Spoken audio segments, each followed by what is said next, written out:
Good evening, I'm Kurt Gutgsell. Girls high school basketball last night. Northeast DuBois gets a 41-22 win at the Coliseum. Emerson Cobb had 20 for Northeast DuBois. Jeeps 2 and 3. They will host Washington Catholic next Tuesday. A new era of Northeast DuBois boys basketball starts tonight as the Jeeps travel to Evansville Christian. Jeep alum Travis Schraring starts his first season back at his alma mater. Schraring on the preseason for his team and the prospects for 23-24. It's been good. We've got a lot of guys, as you can see here. We got 27 guys, freshman through senior, and we've kind of got them all thrown into one group. We want them all together. We want these guys to compete every day and kind of come out and earn their spots. And we've got good senior leadership to this point, guys that are kind of leading the charge for us, so we're excited. You know, based on what you did in the summer and things like that, what did you guys had to work on the most here in the preseason? For us, it's just kind of team chemistry, kind of guys figuring out where they belong, who's going to play, who's our varsity guys going to be, because we're kind of up in the air on that as of right now. You know, Grant Goler's the only one we got coming back with true varsity experience, and he hasn't played with his classmates since he's been in high school because he's always been pulled up, and so these other guys are getting used to playing with Grant. Getting guys used to just filling a role, figuring out where they belong, but that and just getting our conditioning, getting guys into shape so that we can play the way we want to play. You mentioned that if this team's going to be good offensively, what will it need to do? We got to shoot the ball well. We got to take care of it. We've had a lot of turnovers here in what we've been trying to do. We had a 12-minute scrimmage in our blue and white night the other night. I think we had 10 turnovers in 12 minutes. So that's not going to translate well to a varsity game. So we got a ball security and just offensive efficiency, shooting the ball well. What kind of team can this be defensively? Well, I got high hopes for us. I hope we can hold guys down. I think we're going to be physical enough. You might look at us and maybe question our size and our ability to rebound the ball, but I think we got guys that are tough-minded and athletic enough that we can rebound well enough to win ball games. How excited is everybody to get the season started? They're excited. It's you can feel the energy when you walk into the gym after school. And guys are usually jogging into the gym. They're not walking. They're not dragging. So it's a good energy that we got going on right now.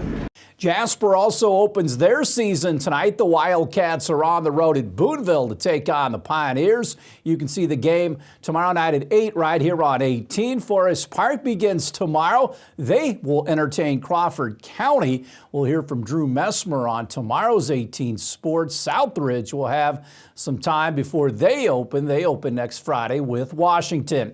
Indiana takes out Louisville 74-66 at Madison Square Garden. Xavier Johnson had 14 to lead the Hoosiers. Malik Renew and Kalel Ware had 12. Anthony Walker 11. The Hoosiers will play Harvard in Indianapolis on Sunday.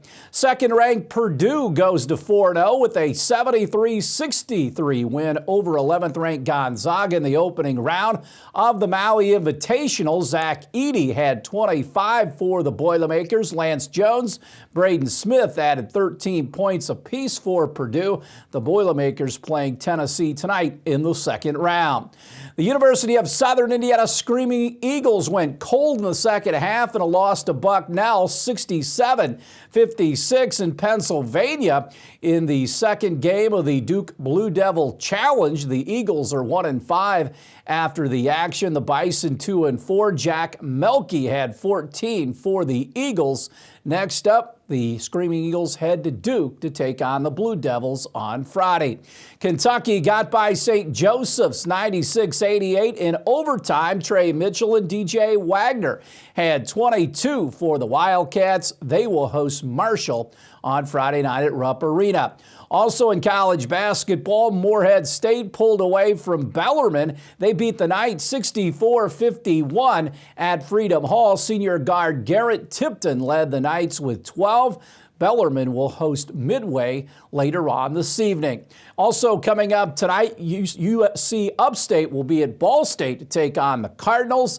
ISU will be against Rice out in Las Vegas. The Pacers play another NBA in-season tournament game. The Pacers in Atlanta to take on the Hawks. So far this season in the in-season tournament, the Pacers are 2-0 in that event. The Pacers overall 7-5 on the season. The Hawks come in at 1-1 in the in-season tournament. The Cardinals getting back a familiar face, Lance Lynn coming back to pitch for the Cardinals. He spent last year with the White Sox and the Dodgers. Lynn gets a one-year deal worth $11 million to start in that Cardinal rotation. Lynn, a Brownsburg, Indiana native. Stay tuned. We'll have more right after this.